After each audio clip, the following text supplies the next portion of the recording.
आत्माओं से भरी ट्रेन। Station number 66। रात के 1:30 बजे घना कोहरा पूरे रेलवे स्टेशन पर फैला हुआ था। जगह थी स्टेशन नंबर 66, जो शहर से दूर सुनसान इलाके में था। इस स्टेशन के बारे में अजीब अजीब कहानियां मशहूर थीं। लोग कहते थे कि यहाँ रात के बाद कोई ट्रेन नहीं रुकती, लेकिन अगर रुके तो सवारी करने वाले कभी वापस नहीं आते। लेकिन रवि को इन बातों पर यकीन नहीं था। वो एक पत्रकार था और अंधविश्वास की पोल खोलने के लिए खुद इस स्टेशन पर जाने की ठान चुका था। अगर इस स्टेशन पर कुछ अजीब है तो मैं खुद देखूंगा। रवि ने अपने कैमरे और टॉर्च के साथ वहां रात बिताने का फैसला किया। आखिर आ ही गई ट्रेन। रात 2 बजे रवि प्लेटफॉर्म पर बैठा हुआ था। स्टेशन वीरान था, बस एक टूटी बेंच, जंग लगी लाइट और एक पुराना घड़ी टावर जो कब का बंद हो चुका था। तभी एक धीमी सी सीटी बजी।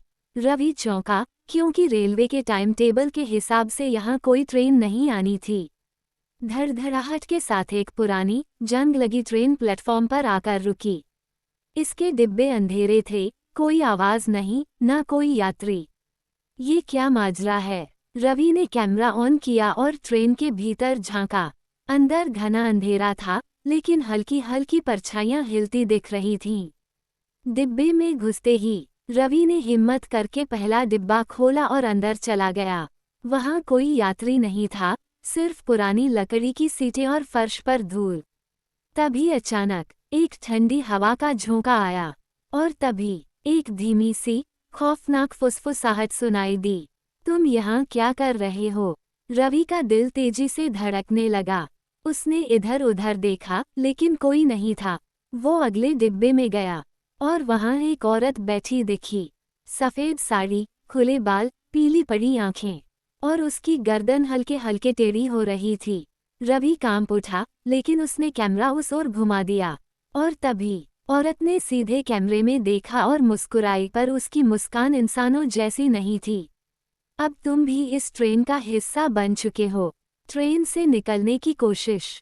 रवि ने घबराकर पीछे हटने की कोशिश की, लेकिन दरवाज़ा अपने आप बंद हो गया। ट्रेन चल पड़ी। अब वो स्टेशन पर नहीं था, बल्कि किसी सुनसान, धुंध से भरी दुनिया में जा रहा था। डिब्बे में अब हर तरफ धुंधले, अधजले शरीर वाले लोग बैठे थे, जो उसे घूर रहे थे। हम सब यात्री हैं, और अब तुम भी। रवि ने खिड़की से कूदने की कोशिश की, लेकिन बाहर सिर्फ गहरा अंधेरा था, कोई जमीन, कोई पटरी, कुछ नहीं। अंतिम रहस्य। रवि के कैमरे में अब सिर्फ सफेद धुएं के धब्बे और डरावनी परछाइयां रिकॉर्ड हो रही थीं।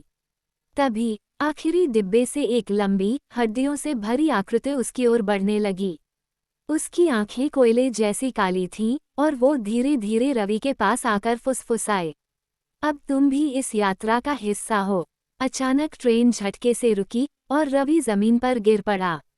जब उसने आंखें खोलीं, वो फिर से स्टेशन नंबर 66 पर था, लेकिन इस बार उसका शरीर वहीं पड़ा था और वो खुद ट्रेन के भीतर एक धुंधली आत्मा बन चुका था।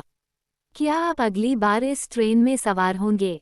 स्टेशन नंबर 66 आज भी वीरान है और कोई नहीं जानता कि रवि कहाँ गायब हो गया। लेकिन अगर आप कभी आधी रात को इस स्टेशन से गुजरें और आपको ट्रेन की सीटी सुनाई दे, तो भूलकर भी उस ट्रेन में मत चढ़िए, क्योंकि जो एक बार इस सफ़र पर निकला वो कभी वापस नहीं आया। क्या आप उस ट्रेन में सफ़र करने की हिम्मत रखते हैं?